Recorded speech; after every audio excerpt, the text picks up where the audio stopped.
Hello and welcome to another SciFirst MovieTalk episode. So, in this episode, I'll be discussing Disney's 2006 animated classic, The Wild, watched as part of Family Film Night. This is Disney's 47th animated classic, depending on your take on what constitutes such a classic. So again, if you've seen some of my other reviews, I am actually still working on an episode to explain what I mean on the Disney reviews with regards to my take on the classic's numbering. And so please do subscribe to my channel to catch this episode as soon as it is released. But this one is a little controversial as to whether or not it is actually a Disney classic or not, and hence my own numbering system. In the US, I believe it's not actually classified as such, but in the UK, it is. And I think it's to do with the film's distribution. However, moving on, for the most part, once I've watched a film, it is a very rare occurrence that I actually forget the plot, or certainly forget that I have even watched it, even after the many thousands or so that I have actually watched. However, what I must say, and I think this kind of speaks volumes for the film itself, I just couldn't remember the details of this one.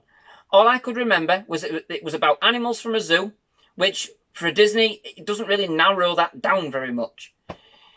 The movie sees us introduced to the animals in New York Zoo after hours once the zoo has shut. Sound familiar?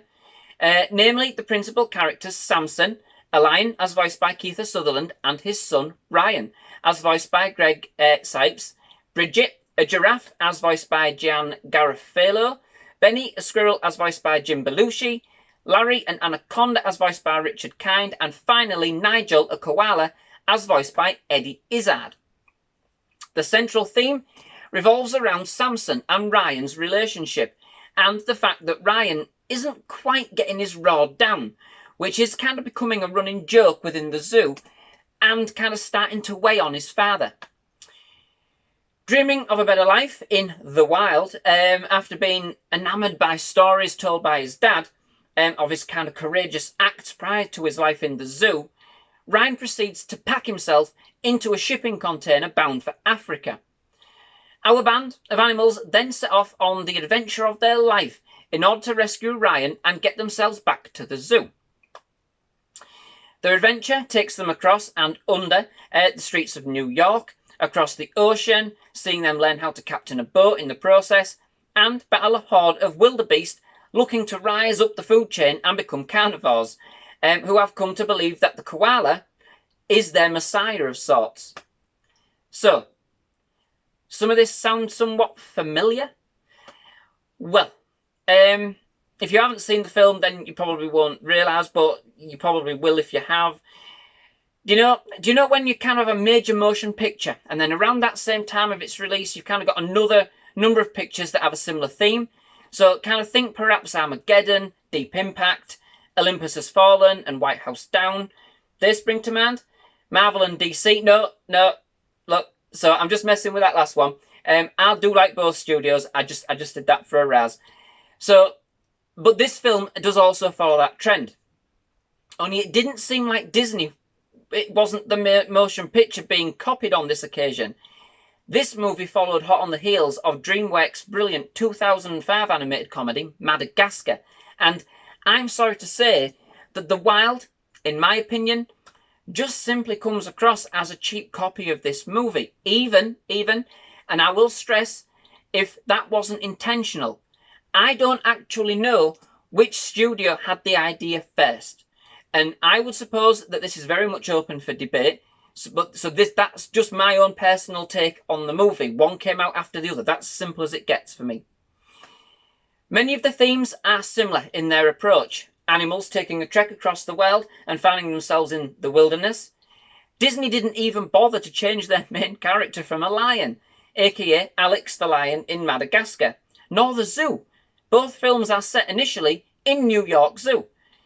The Wild brings further similarities by having a series of scenes with a number of penguins playing turtle curling against the film's main characters in kind of a similar style to the penguins in Madagascar.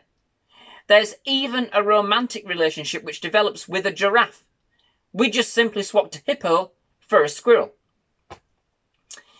It does try to be as peppy as Madagascar at times with its own signature tune, but I'm sorry, A Herd of Wildebeest are just never going to be able to compete with a bunch of cute and cuddly lemurs bopping to I Like to Move It, Move It. Furthermore, it even takes its plot from Disney's, well, Pixar's, own previous efforts in the very much superior Finding Nemo, which was released only a few years earlier in 2003, with very much the same main premise of a father chasing his son halfway across the world after he gets lost. Usually, and if you've seen many of my other reviews, you will know that I like a good Disney movie, and rarely do I slate them. However, this movie is just wrong on a number of levels, and it was worrying that when I watched this to kind of wonder how Disney could get it so wrong.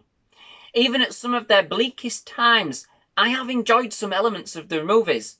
However, this just failed to hit the spot for me.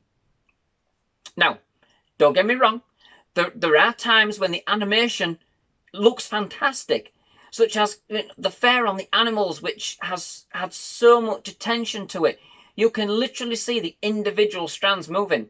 Then you have scenes like those of New York, which do look equally as superb. But there are times, especially when the characters are talking, that it just seems unpolished, almost like you're watching people dressed in rubber costumes. And that's especially true in the sewers with some alligators that the team meet. At times, the characters are kind of saying something, and their mouths just aren't following suit.